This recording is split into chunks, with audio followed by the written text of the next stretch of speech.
pessoas, e Mariana, estou nomeando a Natália, a Guilherme, a todos, a Luísa agora, né, por esse convite.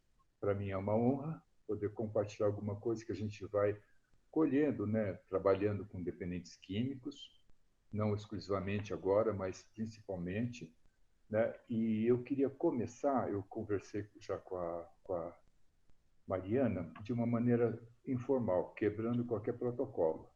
Porque é o seguinte, eu perdi meu primo agora, essa madrugada, ele já estava uma pessoa, dono de academia, onde eu treinei muito lá nos anos 80, e foi uma pessoa muito especial para mim. Eu queria oferecer esta palestra em memória dele, né? Eu recebi o telefone umas 7h33, hoje cedo, né? E eu optei por não ir a São Paulo, né? Não seria justo nem com o banner que vocês prepararam. É um banner bonito, sabe? Que me honrou. Não sei se vocês estão ouvindo o volume, tá bom? Tá certo, tá? Então, esse primo foi muito importante, porque é aí que eu vou entrar com uma coisa um pouquinho testemunhal. Em 86, eu perdi minha esposa, a Nete, né, de um câncer. Foi uma coisa muito trágica. Meus filhos eram pré-adolescentes, né, 12, 14 anos, e eu tentei anestesiar meu luto.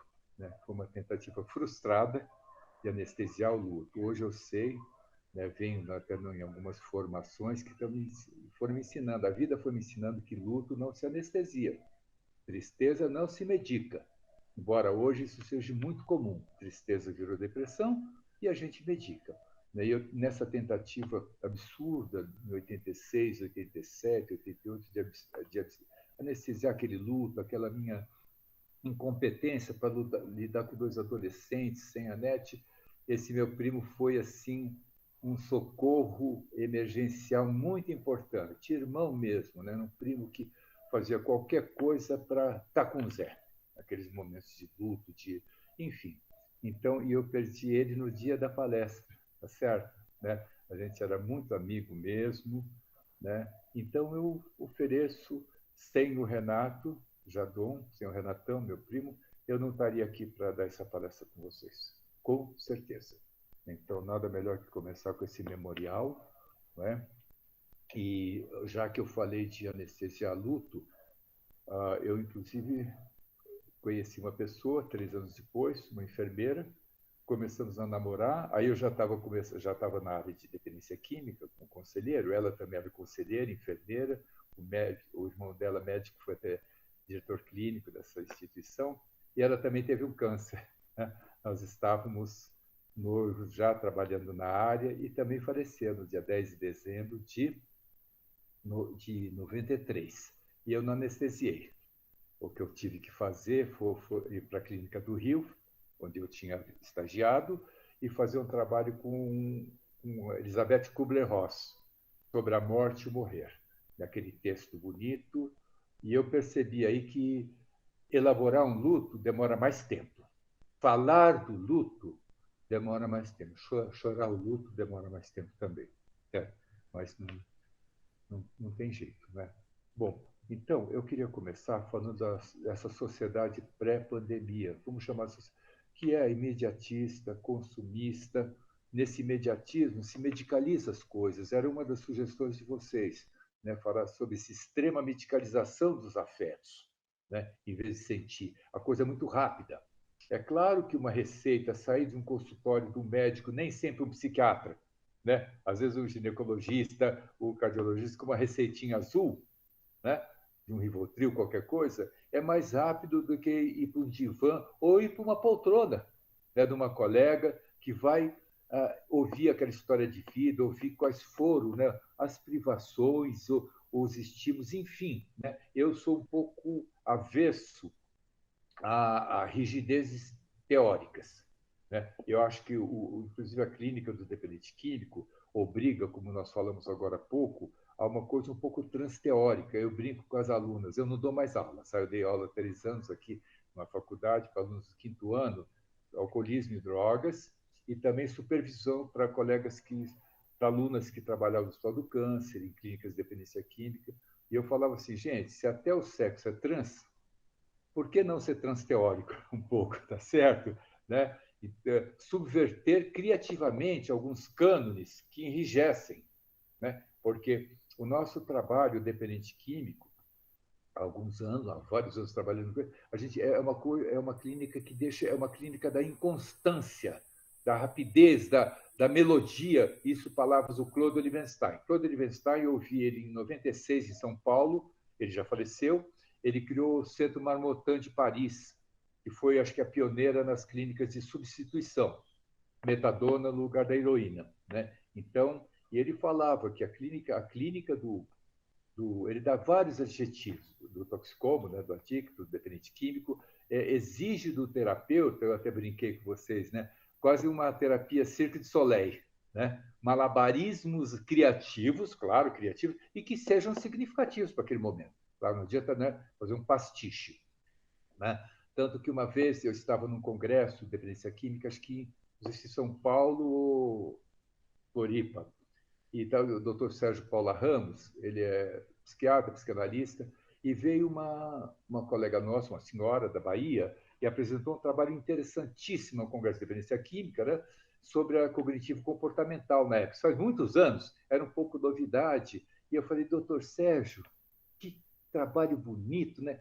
Dá para a gente misturar um pouco, né? Falei, bom, desde que você não crie um ecletismo estéreo, certo? E ficou aquilo comigo, né? A gente tem que trabalhar dentro dos nossos. Às vezes eu falo assim para os alunos: mantenha o DNA do seu teórico e crie em cima. Customize o teórico. E ele vai ficar muito feliz onde ele estiver, tá certo? Os grupos de alcoólicos anônimos surgiram por uma interferência do Jung, Carl Jung.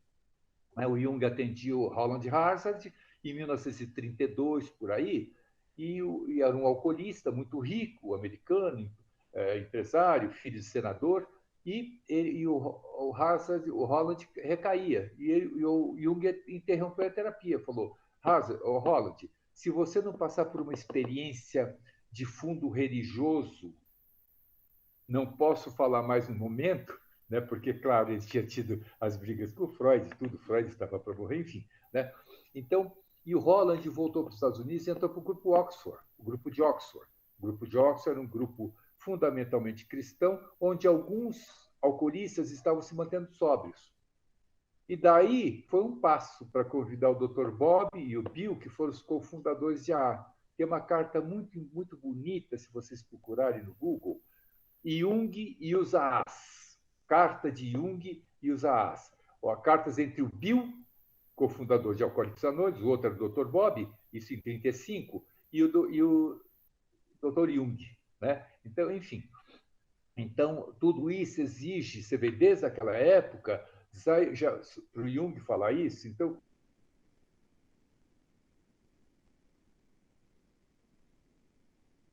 chamado espírito. Né? Então, tanto que minha tia-avó tinha uma espiriteira, punha álcool, né? E, enfim. Então, espíritos contra espírito. O espírito do álcool contra o espírito. Ele espiritualizou um pouco essa coisa do alcoolismo. Mas vamos voltar. Então, isso é interessante, essa carta entre Jung e os AAs. Sociedade pré-pandêmica, consumista, o consumismo, né? O Black Friday. Teve o Black Friday numa loja aí que ninguém de máscara, ninguém queria saber que televisão 60 polegadas ia comprar. Então, essa coisa do consumo. Né? Hedonista também, prazer a qualquer custo, custe o que custar. Ora, gente, então é uma sociedade adictiva. Né? Nada mais rápido. Por que o crack surgiu nos anos 90? Uma droga rápida. Chega em 10 segundos no cérebro.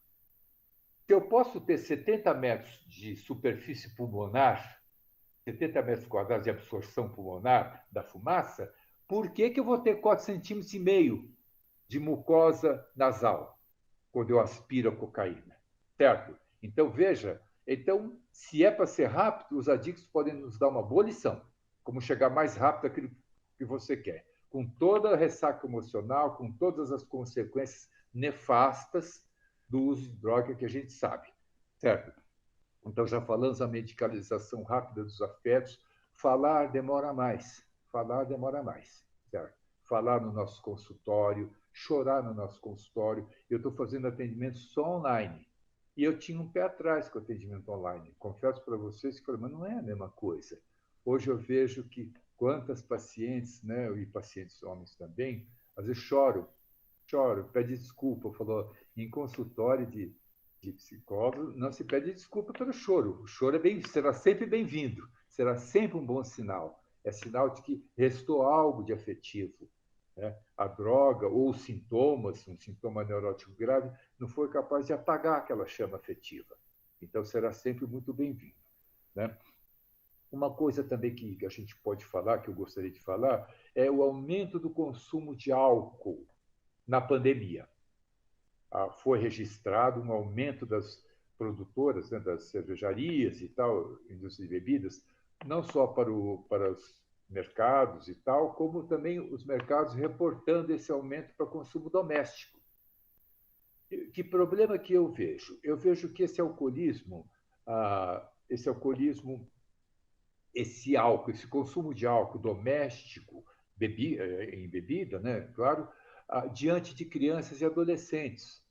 É muito complicado, porque às vezes o pai, até sem perceber, se torna um publicitário, um modelo publicitário muito melhor que o Verão, tá certo?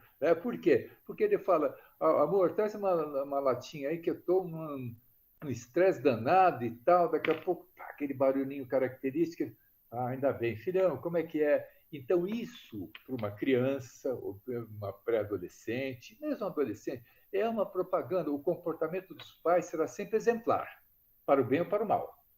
A gente tem a ideia de comportamento exemplar como um comportamento perfeito, né?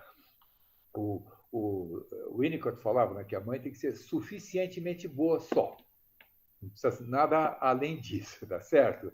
Então, o comportamento exemplar dos pais é complicado. Né? Então, isso tem que ser visto com muito cuidado. Eu acho que a pandemia ela veio num momento, né, como se fosse um freio. Né? Inclusive porque a sociedade, vamos chamar de pré-pandêmica, aí, né, se a gente pode chamar assim, ela é uma sociedade com muita dificuldade de renunciar, de lidar com a frustração, a sociedade.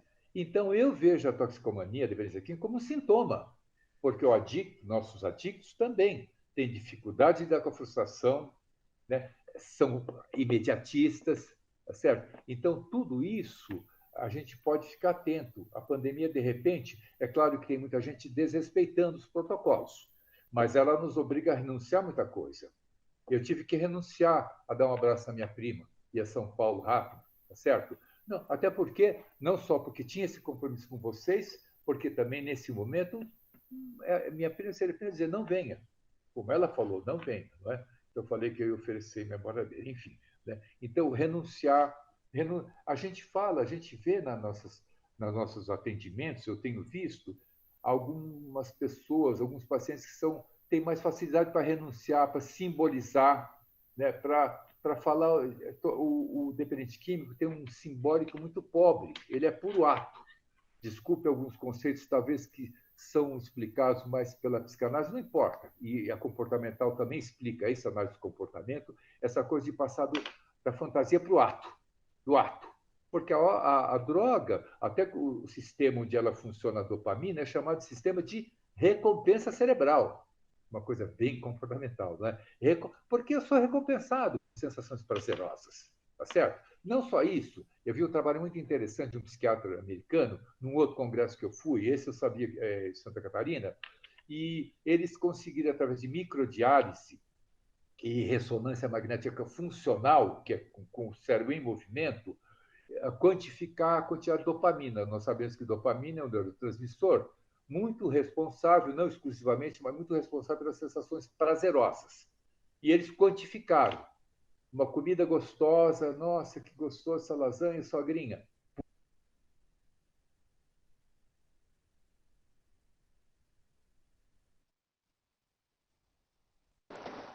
Travou? Travou, Mari. Travou aqui também. José? Oi, oi. Oi. José, a gente travou um pouquinho. Até a hora que você falou sogrinha da lasanha. Tô no ar de novo? Tá. Tá sim. É um trabalho de microdiálise de um psiquiatra, foi apresentado no congresso há muito tempo em Floripa, onde eles quantificaram a dopamina. Então, eu chegava à seguinte conclusão: uma comida gostosa, saborosa, pulsa sem a dopamina no sistema de recompensa cerebral, área tegmental ventral, núcleo accumbens, córtex pré-frontal, que é a região nobre. O córtex pré-frontal decide, quero, não quero, puxa vida, como é que quando eu tive que decidir hoje de manhã, não, eu vou fazer a palestra e vou oferecer para o meu primo em memória. Não vou a São Paulo. Era o córtex pré-frontal. Evidentemente, se eu fosse um dependente químico que tivesse recaído, principalmente em drogas tipo speed, cocaína, metanfetamina, crack, eu decidiria não fazer, mentir, desligar o celular e não ia a São Paulo e nem fazer a live. Porque o córtex pré-frontal está tomado por uma quantidade alterada de dopamina, enfim. Né? Então, pulsou 100. Good sex, pulsa 200. Eu brinco, né? O casal não fala. Então, o casalzinho não vai comer lasanha na sogrinha. Vai dar uma namoradinha. Custa 200. Cocaína, aspiração nasal, 500. Então, ele não vai dar uma namoradinha, ele vai dar uma cheiradinha. Inventa uma desculpa para a namorada, percebe? E cristal metanfetamina vai para 30 mil, porque aí é mais ainda. Então, às vezes, eu já ouvi muito assim: ah, Zé, mas se o Juninho me amasse, ele não usaria tanta cocaína. Eu falo: ama, só que está em outra frequência. Os afetos, os humores, funcionam com uma frequência. Se eu pego o meu rádio, meu de Jurassic, né, de FM passo para AM, eu não pego mais a Paiquerê FM, certo? Mudou a sintonia. Então, é preciso, às vezes, até um tempo de internação, às vezes, casos raros, mas involuntária, para criar uma abstinência obrigatória, para que melhore as conexões, essa plasticidade cerebral vai se recompondo minimamente para que possa emergir o afeto. Eu fiz um trabalho muito interessante, era um colega bem mais novo que eu, da comportamental, tá? E eu fazia, porque eu falo que eu atendo uma psicoterapia de inspiração psicanalística, de orientação, inspiração, não uma coisa rígida, ortodoxa, não é? E a gente fazia um trabalho tão legal, porque os pacientes, logo que chegavam, ficavam com, acho que era Daniel, eles ficavam com ele.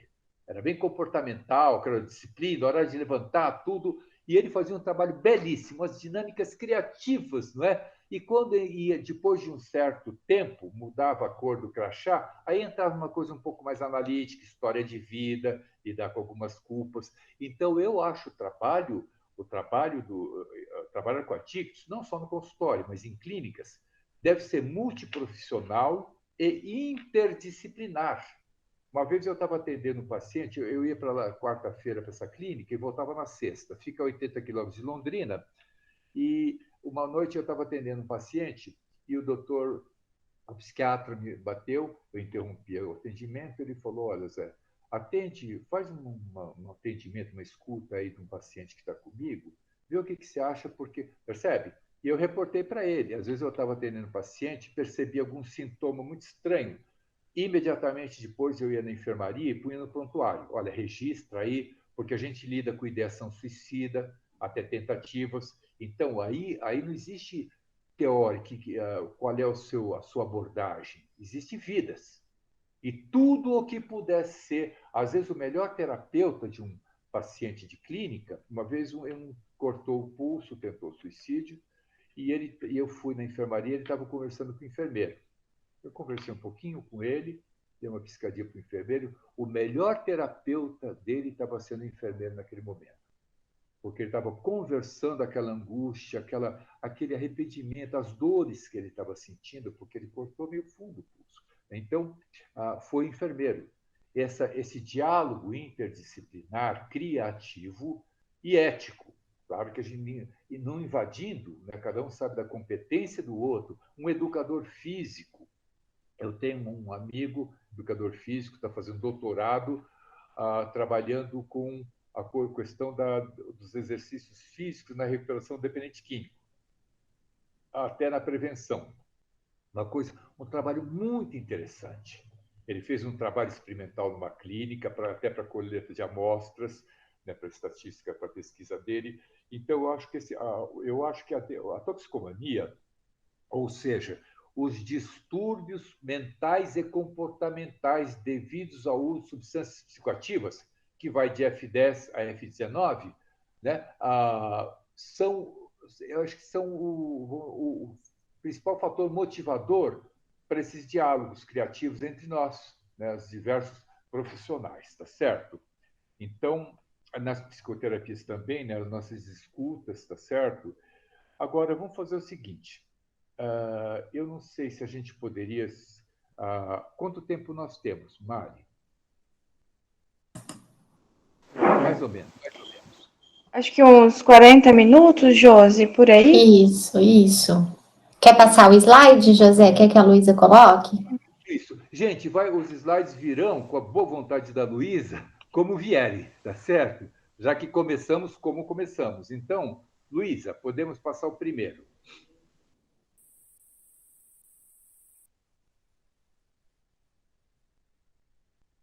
Ok, gente, ó, esse primeiro slide, eu não tenho como apontar aqui, mas deixa eu ver se eu aponto. Vocês estão vendo aqui a setinha? Estão vendo ou não? Ah, não aparece, José. Só se a Luísa. Só se a Luísa colocar. A sua setinha não aparece. Não, não precisa, não precisa. A gente vê, esse é John Lennon, a Yoko. Do lado dela está o Timothy Leary. Timothy Leary, ele era um psicólogo, né, professor em Harvard. Isso nós estamos falando aí de 60 e pouco, né? Ele era um enfático defensor do uso de LSD nas psicoterapias, né? Eu acho que esse é um fator importante para nós. Eu já atendi 2 pacientes que fizeram uso de ibogaína, um tratamento com ibogaína, tá? E eu aí continuo achando que nada como a fala. Não importa a abordagem do escutador, tem que falar. Não adianta transformações rápidas. O Timothy Leary, ele distribuiu 3.500 micropontos de LSD para os alunos dele em Harvard, para fazer experiência. Ele foi demitido. Saiu algemado pela Polícia Federal Americana, tá certo? Mas ele foi guru do movimento hippie, tá certo? Então, o Leary era ele morreu, queria morrer online e tal. Depois, ele era muito amigo do Albert Hoffman, que foi quem descobriu, com pesquisas de esporão do centeio, descobriu o LSD-25, ácido lisérgico, pesquisando o ácido lisérgico com a molécula química, comparando com a psilocibina, que é do cogumelo psilocibe, também que são alucinógenos, né? Hoje existe tentativas de tratamento com ayahuasca, tá certo? Com ibogaína, a iboga africana, ela é alucinógena. Então, eu acho que nós temos que ter muito cuidado, né? Porque vocês vão receber, como eu já recebi, até perguntas de familiares, encaminhamentos de pacientes que vão fazer um tratamento com ibogaína ou com ayahuasca, né? Eu tenho a minha opinião pessoal que nada substitui a fala. Dar significado com as palavras, chorar, se emocionar, enfim. Próximo. Vamos ver como é que é, Luísa. Bom, isto. No nosso CID-10, eu tenho até aqui, deixa eu ver uma coisa. Olha, né? Esse é o nosso manualzinho de comportamental, de transtornos mentais e comportamentais. Lá no capítulo 5, que é o grupo F, transtornos mentais, que pega as psicoses, neuroses, transtornos de ansiedade diversos, de F10 a F19, nós temos todas as substâncias. Então, eu costumo falar, gente, olha, para um familiar, até eu falo, gente, é um transtorno, é uma doença classificada, e é um transtorno crônico, né? Ou seja, ele é incurável, é crônico. Ah, mas então ele vai beber até morrer? Não, não, não. Um diabético não come doce até morrer. O diabético, o hipertenso, a minha esposa se trata todo dia com antihipertensivo, né? Ou seja, também é crônico a hipertensão dela. Então, vai de álcool, opiáceos, F12, canabinóis, sedativos, enfim. A gente tem que... É bom a gente ter um desses CID-10 conosco, porque às vezes a gente tem que fazer um relatório, eu às vezes tinha que fazer um relatório com um advogado, por exemplo, né? De alguém que estava internado na clínica e não podia ir na audiência. Então, às vezes, até eu falava com o paciente, falava, vou acrescentar uma coisa que você está merecendo. Eu falava, o paciente está lá, inclusive no momento se apresenta como participante positivo no grupo, isso o promotor, o juiz vai levar em conta, né? Desde que você mereça. Então, a gente pode ir motivando também esses pacientes a fazerem um bom tratamento, né?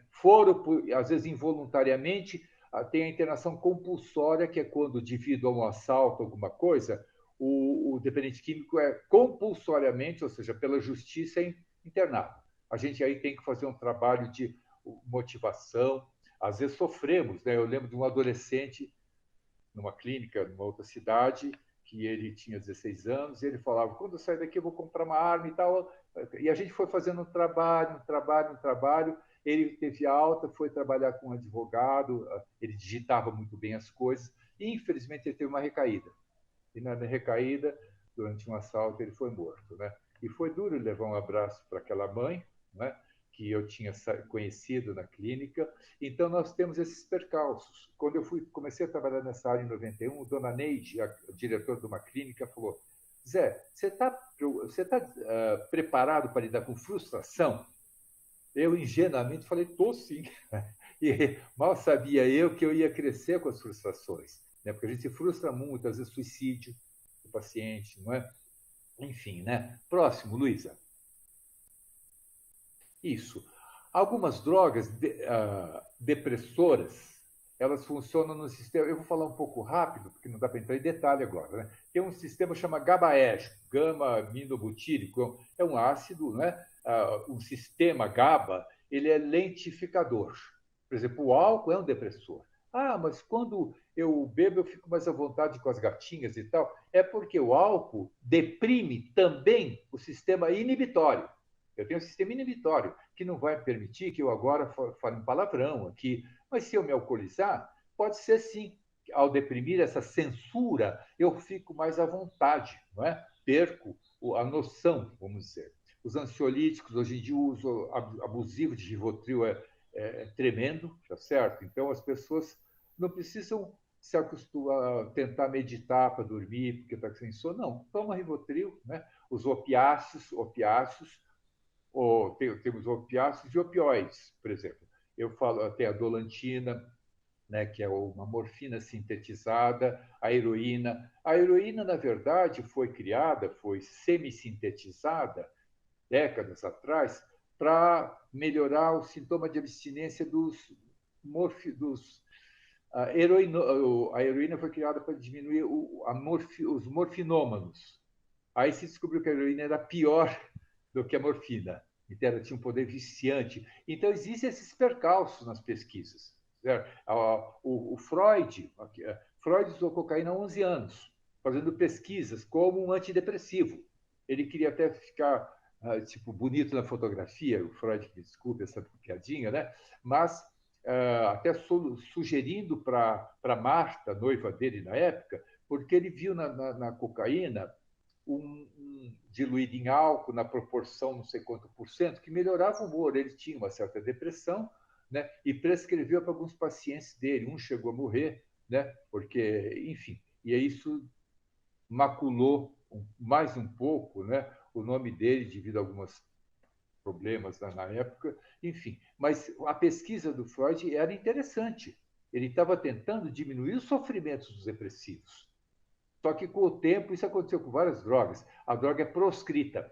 Por quê? Se chega à conclusão que causa mais mal que bem. Veja bem, ó, a dolantina. Agora eu vi um testemunho meio, né? Eu estava no quartel em 64, prestando serviço militar. Né? Eu tinha uma namoradinha, mas em São Paulo. Nossa, aquela época foi complicado, né? E tive que ir na enfermaria e eu vi alguém fazendo um uso de dolantina. Ele injetou dolantina. A dolantina é uma ampolinha, é um anestésico forte, derivado, né, molécula química copiada da morfina, dolantina. Tem muitos médicos que às vezes desenvolvem dependências, né, desses opiáceos, porque eles têm mais acesso. E ele tomou e ficou no estado, me assustou um pouco até, não é? Muitos anos depois, quando a Nete teve a minha primeira esposa, o câncer foi para os ossos, ela também teve que tomar dolantina. E veio um bem-estar muito grande quando ela tomou a primeira vez a dolantina. Então, veja, a dolantina tinha sido pesquisada para diminuir dores de câncer, dores intensas, dores crônicas, não para aquele uso abusivo. No caso desta paciente de câncer, é um uso prescrito, é um uso. No caso daquele rapaz, daquele soldado, ele fez um abuso, né? Então, não existe o uso de maconha, por exemplo. Se a maconha é ilícita num país, existe abuso. Você tem que estar abusando quando você faz um uso além do que é permitido. Solventes, inalantes, os solventes eles são muito complicados porque eles têm uma tendência a dissolver a capa de mielina do axônio neuronal, aquele rabicho que vai fazer a conexão com outro neurônio, é uma capinha de mielina para que o impulso elétrico corra mais rápido, como um fio encapado. E os solventes, aquele filme Óleo de Lorenzo, parece, um filme muito bonito, eu acho que ele teve uma desmielinização do axônio, aquele garoto. Bom, estimulantes, aí já excita, aí já funciona no sistema do glutamato, glutamatérgicos, anfetaminas. As anfetaminas, as primeiras metanfetaminas foram usadas na guerra. Os soldados alemães, né, tomavam muito Pervitin, era uma metanfetamina que os nazistas davam para os seus soldados, então ninguém entendia como é que os soldados alemães lutavam 1, 2, 3 dias sem dormir. Então não conseguia, era Blitzkrieg, lá, a Guerra Relâmpago, porque era com muito Pervitin, uma droga que também nos anos 60 foi usada muito no Brasil, Argentina. Cocaína, que nós sabemos, eritróxilo coca, né, tirado do arbusto, ele é macerado com querosene e tudo, é transformado numa pasta base e surge daí o cloridrato de cocaína, que é o pó branco. Se ela permanecer em base, nós conhecemos um médico em São Paulo que foi resgatado porque ele estava fazendo uso de crack, quase pioneiro, ele mesmo preparava, ele atendia pacientes e usava crack no bastidor, certo? Então, ele no fim, fez um bom tratamento, se tornou uma referência na área, né? Mas o crack é a mesma molécula química da cocaína, é a mesma cocaína, ou seja, como os átomos que compõem uma molécula química que diz isto é cocaína, eles são, através de temperatura, de mudanças químicas, rearranjados no espaço. E nessa mudança, ele se aloja melhor nos receptores, certo? Os receptores específicos. Então, é por isso que é mais rápido. É fumado, o pulmão é muito maior que o nariz, né? E tem um arranjo tridimensional que se acopla melhor. A nicotina do cigarro é uma droga altamente viciante, a nicotina é difícil de parar, né? Eu trabalhei em clínicas evangélicas que não podia fumar. Então o pessoal falava, Zé, eu estou indo embora. Cocaína eu paro, crack eu paro, álcool eu paro, mas o cigarro eu não consigo. E ia embora. Pegava uma cigarra que ele jogou no portão antes de entrar e ia embora. Né? Até porque nem estava tão motivado para parar com a nicotina. Já tinha buscado tratamento para outras drogas. A cafeína também. A cafeína é para matar também. A cafeína tem que ir uma saca de 50 quilos aí em cima. Né? É uma droga, mas é uma droga estimulante. Eu, pelo menos, preparei um cafezinho, aqui uma garrafa térmica, que eu estou sozinho em casa, mas tomei algumas xicrinhas antes. Perturbadora das atividades do sistema nervoso central. Né? Essa classificação francesa ela é melhor que alucinógenos, porque tem drogas que não causam alucinação, mas perturbam a sensopercepção. Vegetais, nós temos a mescalina, tirada do peyote, que é um cactus mexicano. Alguns músicos, líderes de bandas, usaram muito mescalina. A maconha, né, cannabis sativa, que nós já sabemos, não existe maconha medicinal, né, nós vamos ver que não existe. Porque existem alguns canabinoides, como o CBD, o canabidiol, que não é alucinógeno, não perturba, até ele é um pouco antipsicótico, né? Mas na ponta do cigarro de maconha chega a 800, 900 graus. Então ela queima junto canabinoides que tem um poder antiemético, né? Ou seja, melhora o apetite, melhora essa coisa de vomitar, tudo, mas queima também junto outros canabinoides. Né? É impossível você selecionar quando queima a ponta de uma erva, não é? Bom, não é nenhuma palestra moralista, nem anti isso ou anti aquilo. Ela é tirada em cima de conhecimentos. Psilocibina, né, do cogumelo psilocibe, Sintéticos, LSD-25, êxtase, né? O êxtase é uma anfetamina modificada de modo que na composição molecular dela, ela tem também um agente assim como se fosse um tipo de uma alucinação tátil. Então, aquela proximidade afetiva, aquela coisa do amor e tal, né? do toque, o êxtase provoca, mas desidrata muito e a pessoa pode sim ir a óbito porque perde muito sais minerais e não é só dando tomando uma garrafinha de água mineral que vai recompor, não é? Muita hipertermia, a temperatura corporal vai para 41 graus, 40, 39 graus nessas danceterias, é muito complicada. Próximo, Luísa. O Sativex, que nós vemos do lado esquerdo superior, é um canabinoide sintético, né? Então, é um spray que é posto embaixo da língua, melhora alguns sintomas ligados à quimioterapia, falta de apetite, tal, enjoos. E o marinol. Marinol são cápsulas, né, de um canabinoide sintetizado. Perdão. Aí nós estamos falando não de uma maconha, mas de um canabinoide medicinal, certo? Sintetizado, com pesquisa, com controle de qualidade. Próximo, Luísa. Bom, se é um transtorno, quais são esses diagnósticos para que o técnico saiba, inclusive no diálogo interdisciplinar, do psicólogo com o neurologista, com o psiquiatra, enfim. Né?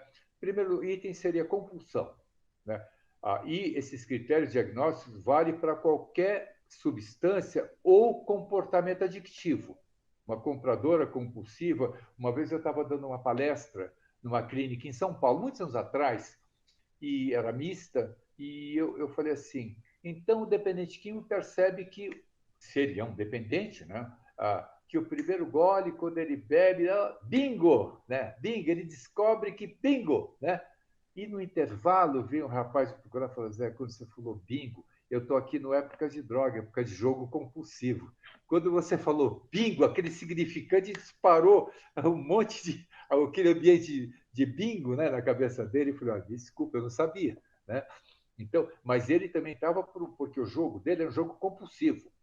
Nós já tratamos compradoras compulsivas, alcoolistas que estava sóbria, uma senhora, até a irmã dela era uma headhunter, uma psicóloga que literalmente caçava cabeças para as empresas multinacionais de São Paulo, e a irmã dela era uma senhora alcoolista, sóbria há 10 anos, mas que vamos dizer assim, o foco pulsional compulsivo passou do álcool para compras. E ela detonou cartões, tinha que sair acompanhada em shopping, sabe? Enfim, mas é um uso, então, compulsivo, foi pela pulsão, resiste àquela razão, ao parar para pensar.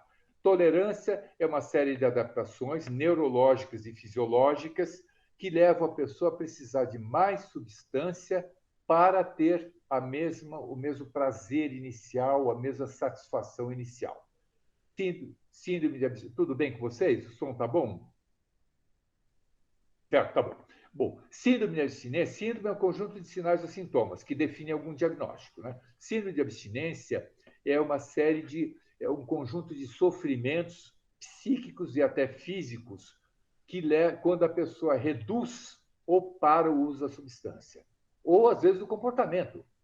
Você atende um dependente de pornografia, eles falam da abstinência da pornografia, quando esses, sabe, está causando problema em casa, sexo virtual e essas coisas, também eles sofrem abstinência. Às vezes a esposa compartilha. Eu já presenciei esposas de compulsivos sexuais em São Paulo acompanhando o marido no relato da abstinência dele, ou seja, o sofrimento. Né? Então, a abstinência, esse sofrimento, caracteriza que aquela pessoa não faz um uso, ela está sofrendo, tá certo? Pela falta ou redução. Importância na vida é porque o repertório da pessoa o repertório de atividades vai se reduzindo. Uma vez eu atendi um senhor, há muitos anos atrás, Zé, mas se eu paro de beber, o que eu vou fazer na vida? Eu falei, você vai fazer tudo que você não está fazendo mais. Você vai namorar sua esposa, Você vai poder isso no clube, sair com seus netos, ir voltar à igreja se quiser. Enfim, é incrível como a pessoa não percebe aquele uso, a intoxicação, a ressaca, a desintoxicação depois, aí vem a abstinência, usa de novo, ou bebe de novo, forma um ciclo. O álcool, gente, é uma das drogas piores para desintoxicar. Na minha opinião, já acompanhei desintoxicação de heroína em São Paulo, meninas, até uma veio da Suíça, e ela tinha muitas dores, doía tudo, porque como a heroína é um opiáceo, é um anestésico natural. Então, é como se quando ela parasse, vem dores fantasmas, dores que não tinha antes, mas geralmente não passa disso.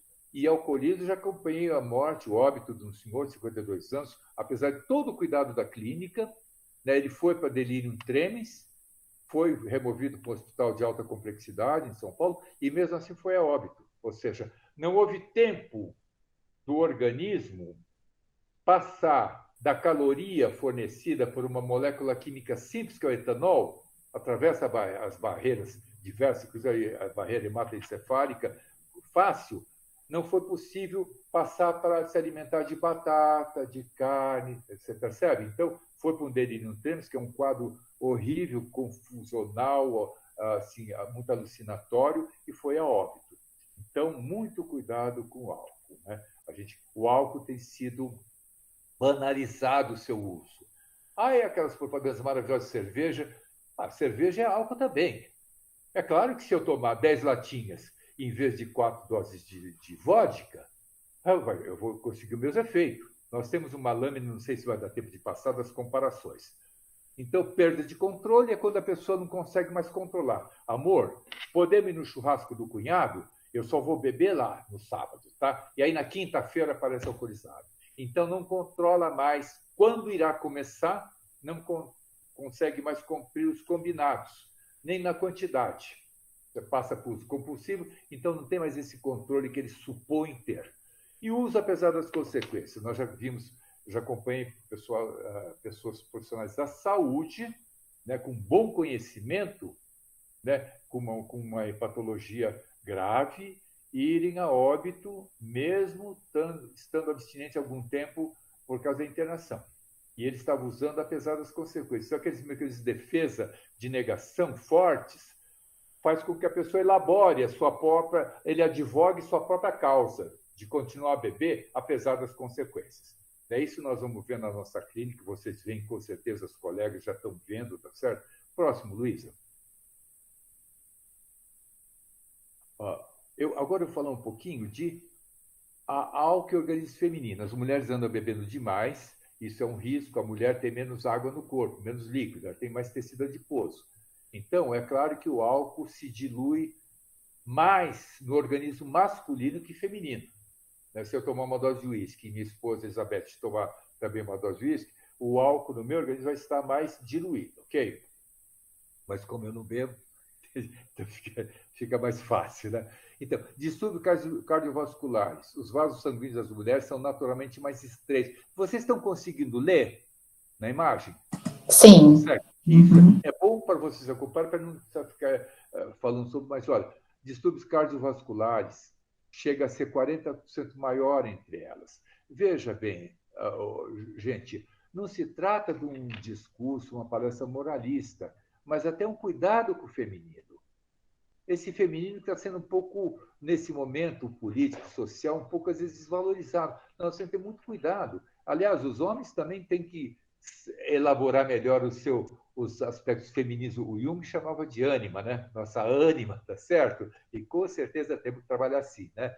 Doenças hepáticas. Olha, 3 vezes maior no sexo feminino, né? Ingestão do álcool. Isso porque vocês vão acolher muitas meninas bebendo. Eu trabalhei muito em clínicas mistas, as mulheres, e a gente via. Eu tenho colegas que abriram clínicas, mulher eu não atendo, é muito difícil. Eu falo, não é difícil, ele é diferente. As mulheres exigem, claro, um cuidado, tem a TPM, tem uma série de coisas que mexe com o humor da população feminina na clínica. Mas tudo isso deve ser visto como uma diferença, uma diversidade, não como um empecilho. Próximo, Luísa. Transtornos psiquiátricos. Depressão é 30% a 40% maior entre as mulheres, dependendo do álcool, que entre os homens, na mesa, entre homens alcoólicos também. Né? Anorexia e bulimia estão presentes em 15% a 32% das pacientes que abusam do álcool. Tá? Então, veja, o álcool está aumentando nesse momento. A depressão, a ansiedade, estresse, as queixas estão aumentando muito na pandemia. Só que o álcool está sendo usado como automedicação, não para celebrar. É diferente. O pessoal das baladas aí, sem máscara, tudo é uma coisa absurda, mas até que saem para celebrar, mas estão querendo também medicar esse isolamento, essa depressão. Né? Então, cuidado, o álcool não é um medicamento.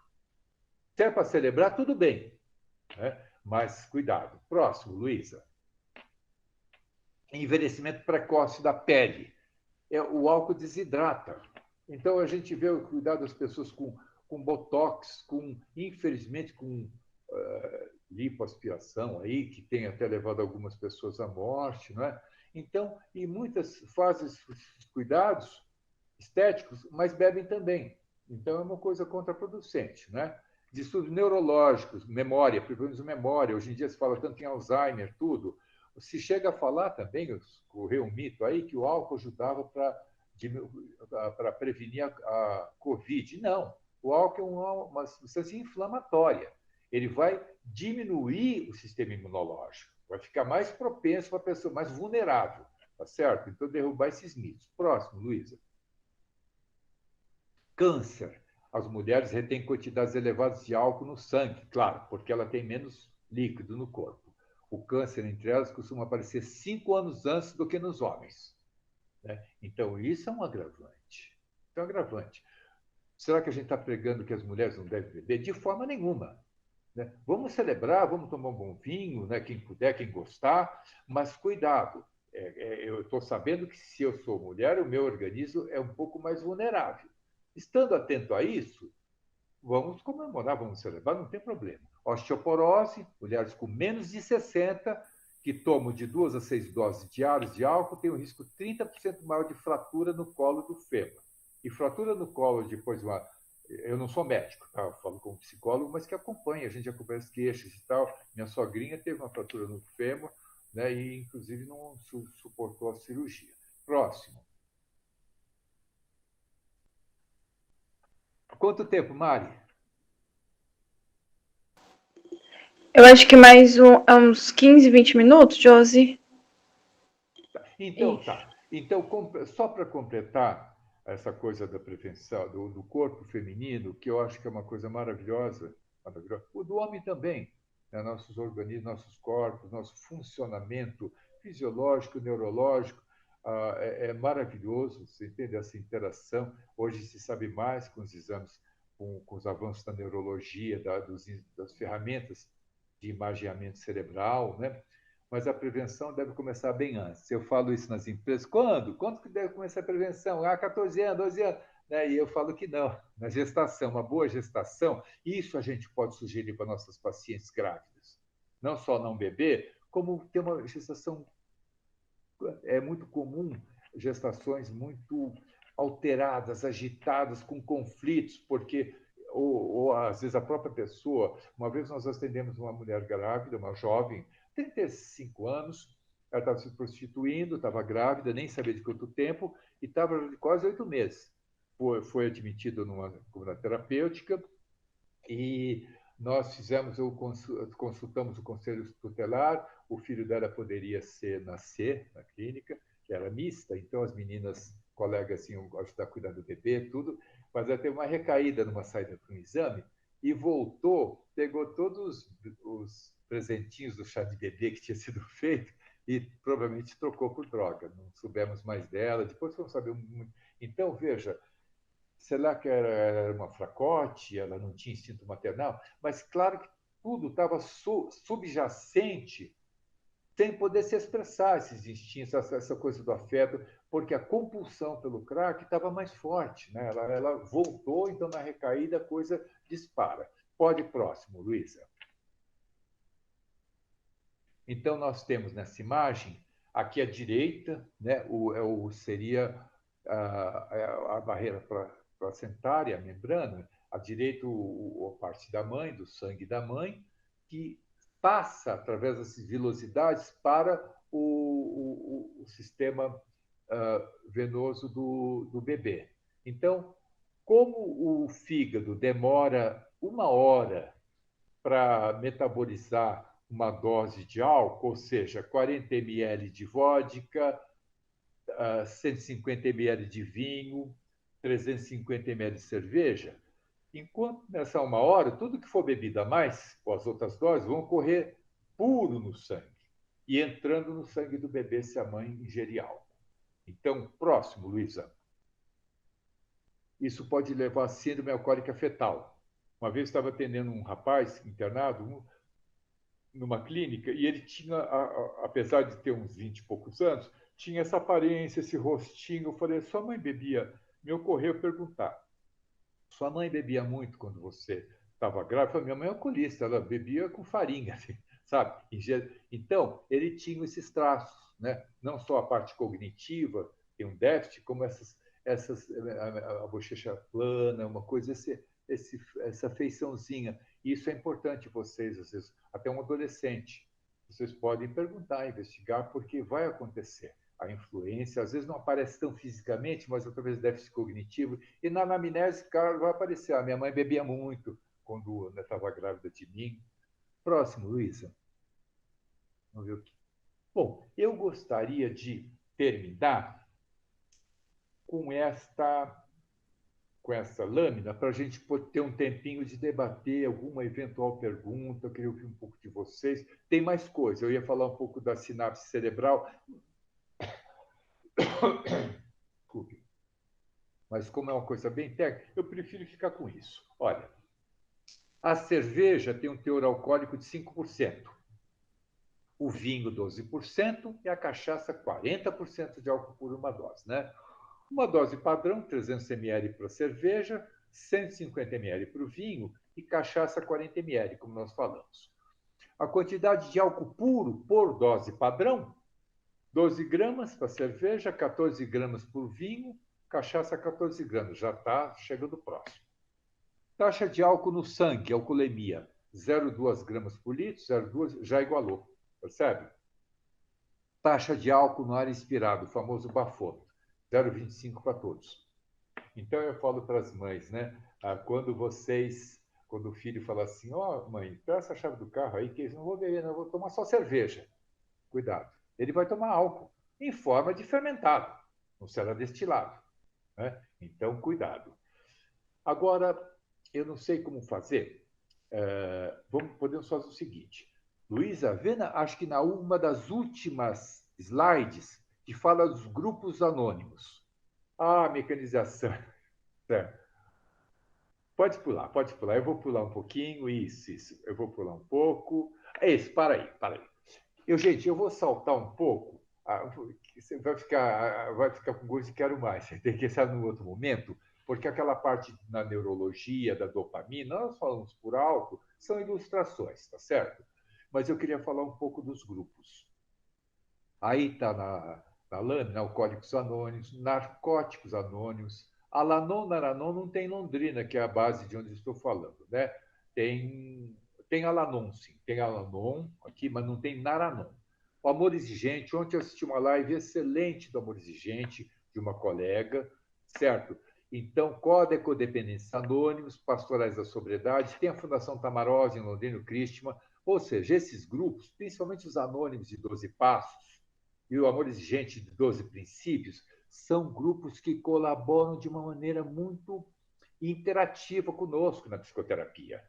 Eu vejo os grupos porque o que acontece? Quando você sugere, não vamos forçar, mas sugere que um paciente seu, depois de algumas sessões, ele frequente também narcóticos anônimos, né? O que acontece? Nos grupos, nas partilhas, contando cada um a sua história, eles se identificam, né? Então, aquela identificação com o outro, nossa, parece uma história, parece um xerox, parece que minha mãe veio aqui e contou uma história para ele, né? Então, isso diminui os mecanismos de negação. Não, eu bebo quando eu quero, eu tenho controle. Então, isso faz com que na psicoterapia fique mais fácil, flua mais fácil. já que essa negação, essa resistência foi diminuída no grupo, né? Então, isso tem mostrado. Eu tinha colegas em São Paulo, eu tinha um de Jundiaí, o Richard, ele falou assim: Zé, eu não atendo dependente químico se não for para grupo. Eu estou falando coisa de 96 por aí, certo? Mas porque eu não vou estar sendo honesto. Atendo sim, mas eu quero que ele frequente grupo.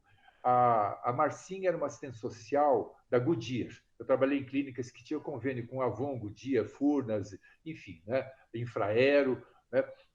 E as assistentes sociais, a assistente social Marcinha da Goodyear, a Goodyear tinha uma recuperação, né, apresentada em cases de congresso, de 90%, em torno disso. Ou seja, de 100 funcionários que se internavam na clínica onde eu trabalhava, Vila Serena, 90 se recuperavam. E ela acompanhava, ela ia na casa ver se realmente a família confirmava a qualidade de vida e tal, mas ela cobrava. Após a internação de 28 dias, 2 filmes para assistir. 28 dias com a Sandra Bullock e Quando um Homem Ama uma Mulher, com a Meg Ryan e o Andy Garcia. 2 filmes de referência desde os anos 90 em clínica. Quando um Homem Ama uma Mulher e 28 dias. Né? Então, a Marcinha cobrava o pós-tratamento de 1 ano na clínica, frequência narcóticos e alcoólicos anônimos, tinham grupos na empresa, de quarta-feira à tarde, a gente ia lá fazer grupo. Claro, então ela via, e outras decanas, pioneiras, Heloísa da Johnson, Patrícia Davon, estou citando assistentes sociais, principalmente psicólogos que trabalhavam conosco nos convênios. Não é?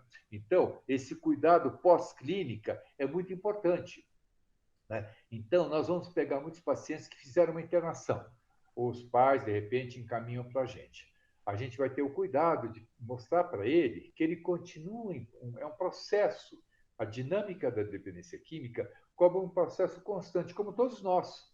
Todos nós, nesse momento de pandemia, tudo. Eu hoje mesmo vou ter que lidar, até me animei mais falando com vocês, mas vou ter que elaborar o meu luto do Renatão, meu primo. Entende? Então, tudo isso é um processo lento e constante. Porque senão a pessoa faz uma internação e fala, estou curado.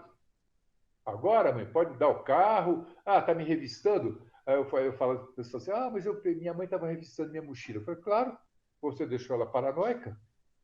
O certo será você falar, mãe, eu sei que você está doente emocionalmente, pode revistar, sim. Pode dar uma geral aí, eu vou lá tomar um copo d'água. Certo, esse seria o certo, né? Porque o familiar adoece muito. E os familiares, quando me liga uma familiar e fala assim, Zé, eu não sei o que fazer, meu filho não quer parar de usar droga. Eu falei, vá você para amor exigente. Né? Inclusive, eu não tive tempo de colocar, como muitos grupos estão funcionando só online, o certo de busca seria na.org.br, alcoólicosanônimos.org.br e amorexigente.org.br. São sites das Irmandades. Estou citando as 3 de referência principal no Brasil, talvez no mundo, né? E então a pessoa já vê lá grupos presenciais, grupos online, tá certo? E eles são um coadjuvante muito bom no nosso trabalho psicoterapêutico de consultório. Gente, eu acho assim, em respeito ao tempo, tudo, o que vocês acham de abrir para alguma eventual pergunta? Porque assim a gente cumpre também, não é, Mônica, Josi? Mariana, desculpa, Mariana. Romário. Claro, acho que pode ser, né, Josi? Quem tiver alguma questão, alguma pergunta, Sim. pode ficar à vontade. Quiser mandar no chat também. Tinha no chat uma questão da Nath, da Natália, perguntando se nesse período de pandemia, né, Nath, se as recaídas aumentaram também, né? Olha, o que a gente sabe, né? Veja bem, nas pessoas que eu tenho atendido online, né, dependentes químicos, não percebi muita diferença, porque já vinha num vínculo, mas aumentou o uso, não só das lícitas, como das ilícitas. É difícil para mim falar honestamente quem recaiu, quem já estava usando, quem nunca parou. Mas o consumo aumentou. E um consumo deletério, né? Porque hoje em dia você pede, eles pedem pelo delivery, entrega a droga, né, no envelopinho, tudo como se fosse uma, sei lá. Então, aumentou o uso. Porque as pessoas não desenvolveram isso que a gente está tentando ajudá-las em consultório, psicoterapia, a lidar com a espera, a lidar com a frustração, a lidar com o isolamento, estar bem consigo, não precisar de um adictivo. Então, mas o aumento, houve um aumento considerável nos drogas ilícitas também, além do álcool e medicamentos, tudo, não é? Nós temos que ver, gente, que a droga ela é singular para cada um. Uma vez eu internamos um rapaz, eu entrevistei ele, foi para a clínica, foi para a aula de internação, e eu fui falar com a irmã. Ela falou, Zé, eu não sei como é que... Não tinha crack na época, era cocaína aspirada, a dependência dele. E ela falou, Zé, eu não sei como é que meu irmão usa essa porcaria. Ele me deu para cheirar um dia para experimentar. Que coisa horrível.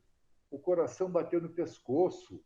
Eu perdi a fome, perdi o sono, fiquei nervosa. Então, o relato dela era só de coisas desprazerosas para ela. Ela citou só tudo sintomas físicos. Então, é sinal de que, para ele, ela tinha uma função protética. Ela não estava somente aumentando o pulso, o batimento cardíaco, a transpiração, tá certo? Então, nós temos que ficar atento a isso. O que está por trás desse uso, desse objeto que está sendo usado? Tá certo? Que significado tem na vida dele esse uso, né?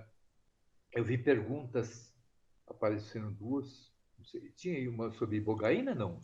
Sim, o David perguntou, a Natália Duarte perguntou antes se os grupos, né, terapêuticos, os grupos de alcoólicos, né, entre outros, continuaram na pandemia.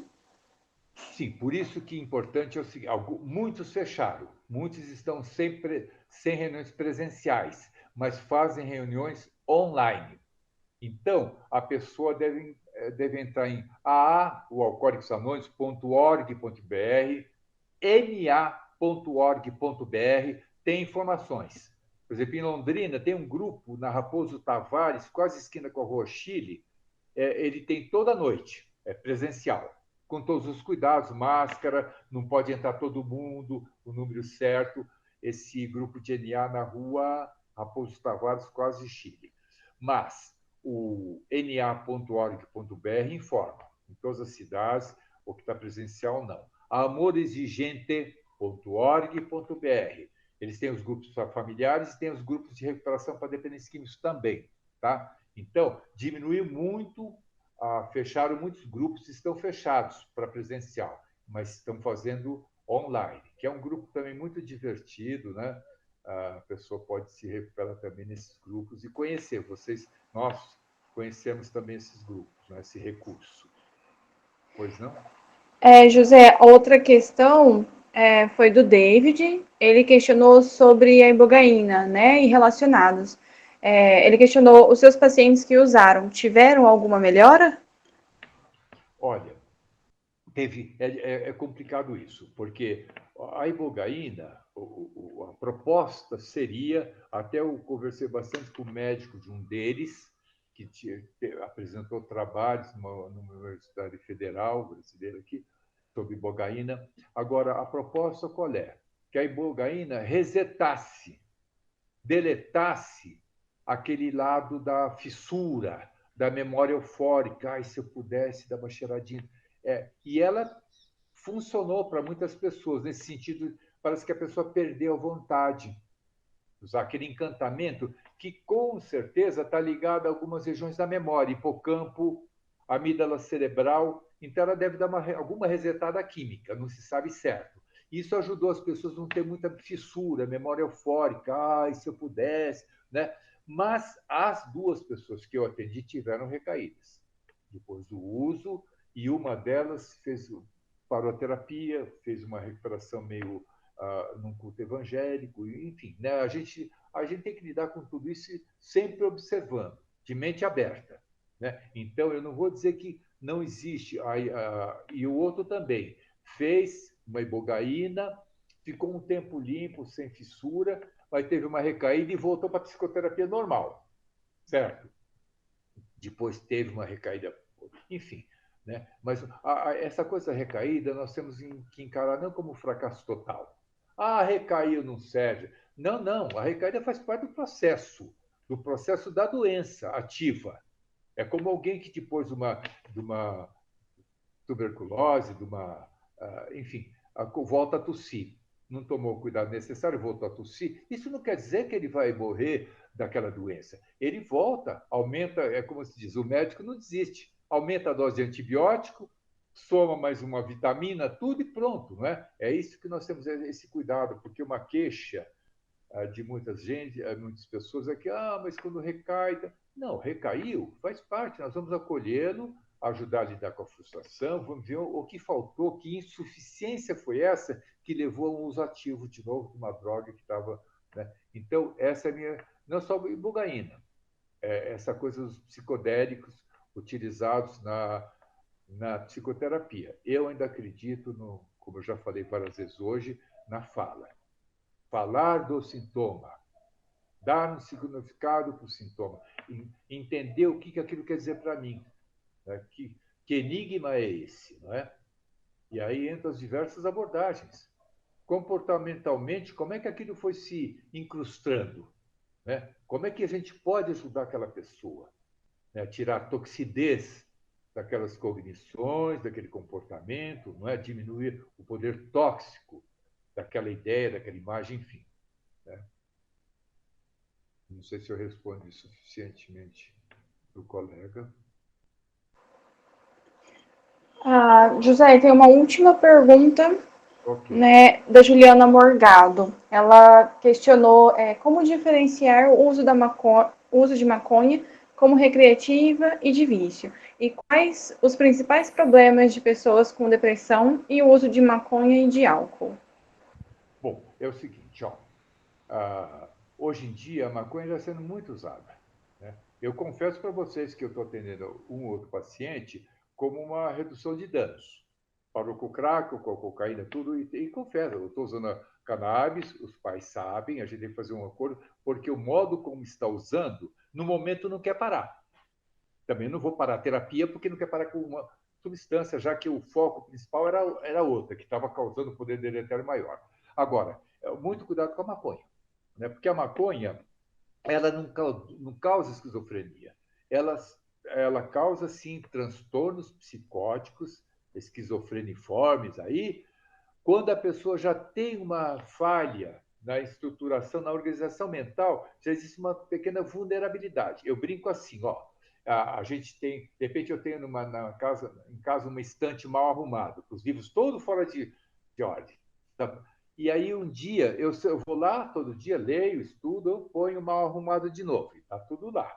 Aí um dia vem a minha sobrinha, Maria Joana, que lá ela morava no México, e lá chamava ela de Maria Juana, né? Marihuana. Então, ela chega e balança a estante, cai tudo. Ora, se a Maria Joaninha não entrasse no quarto e não balangasse a estante, nada cairia. Podia passar uma vida inteira com aquilo pré-sintomático, né? Uma organização já, né? Mas diante de alguma coisa que desorganiza, né, a plasticidade neuronal, pode sim se tornar crônico. Né? E esse uso precoce, as drogas, maconha, álcool e tabaco, segundo um médico de São Paulo, eu fui no lançamento do livro dele aqui em Londrina, se tornaram drogas pediátricas. É o pediatra que está atendendo isso agora. Não é mais, é filho de 11, 12 anos já usando, já bebendo, né? E o álcool geralmente começa em casa. Então, muito cuidado, né, com o álcool, com a cannabis, tá certo? Tinha uma segunda parte da pergunta, Mari? Eu não me... Ela, ela questionou, acho que é isso, os principais problemas de pessoas com depressão e o uso de maconha e de álcool. Isso, muito boa pergunta, porque olha, o álcool é uma droga depressora. Em que sentido? O álcool não causa, em princípio, depressão. Drogas depressoras porque elas deprimem, elas lentificam o sistema nervoso central. Mas o álcool é sim uma droga depressora. Eu já acompanhei casos de alcoolistas que cometeram suicídio. É muito comum o suicídio, 50% a 60% dos suicídios estão ligados à substância, e muito do álcool. Né? Então, o álcool é uma droga que vai causando uma depressão ao se cronificar o alcoolismo. Então, o suicídio. E a maconha é uma droga que ela causa depressão, por quê? os metabólitos da maconha, ou seja, os produtos de transformação, quando o organismo começa com enzimas quebrar a molécula dos canabinoides diversos, aqueles subprodutos são depressivos. Eu acompanhei o caso de uma menina em São Paulo, né, que usava muito, eu tive que ir até lá, né, porque tinha que ter um motorista para ela, porque ela usava maconha e ela tinha uma depressão. Então, quando fumava, melhorava um pouquinho aquele momento depressivo, mas depois vinha mais para baixo. Melhorava um pouquinho, vinha mais para baixo. Então, é um processo que, ao longo do uso da maconha, devido mais aos metabólitos da maconha, não à primeira fumada, aquilo que entra no organismo, mas os produtos de transformação, são depressivos. Então, vai causar depressão, evidentemente. Então, muito cuidado, porque às vezes a pessoa, ao ingerir um pouco de álcool ou fumar um pouquinho da maconha, os tapinhas iniciais, aí eu melhorei, estou de boa. Não, não é. Você está se automedicando e, no decorrer vai ser mais, o saldo será mais negativo. Então não adianta essa automedicação. No caso é procurar, por isso, eu nunca vi. E outra coisa sobre as drogas que causam dependência. Quanto mais curto o espaço de tempo entre a ingestão e o efeito, quanto mais rápido, mais poder viciante tem a droga. Ora, o crack chega em 10 segundos no cérebro. Fumou uma pedrinha, chegou lá. Então, a pessoa associa. Aí é bem comportamental, né? Ela associa o reforço, tá 3 segundos, 10 segundos da ingestão. Aí o poder viciante será maior. A pessoa não fica dependendo de bupropiona. É um antidepressivo que demora 15 dias, 20 dias para ter um período de latência. Então, a melhora do humor é lenta. Nossa, esse mês eu estou menos triste, menos depressiva do que no mês passado. Mas levou um tempo. Então, não é que a pessoa toma uma bupropiona ou um Prozac, na mesma hora fica dependente, tá certo? Então, muito cuidado com o aumento da depressão, a automedicação da depressão na pandemia, usando o álcool ou cannabis. O produto final será uma piora, né, sintomática. Mesmo que na hora pareça que melhorou. E até às vezes até tenha melhorado de imediato. Né? Então, procure um psiquiatra, faça se necessário, uma medicação de apoio, mas prescrita, porque aí até a ética pessoal, nossa é uma ética pessoal. O dependente químico sabe que ele está indo contra até algum foro íntimo, uma ética pessoal que estava printada, chipada nele. É isso que causa aquelas culpas, às vezes suicídios, não é? Então, uma mudança ética aí, consultar um especialista, ir para uma terapia, né? Começar a falar de uma psicoterapia nos nossos consultórios, vai poder ajudar de uma maneira mais benéfica e criativa. José, perfeito. Bom, não temos mais perguntas. A Josi, ela só pediu para informar que ela teve que sair mais cedo para buscar os filhos, né? Deixou um abraço. Acho que não temos mais nenhuma pergunta, né? Nath, acho que a gente pode talvez finalizar.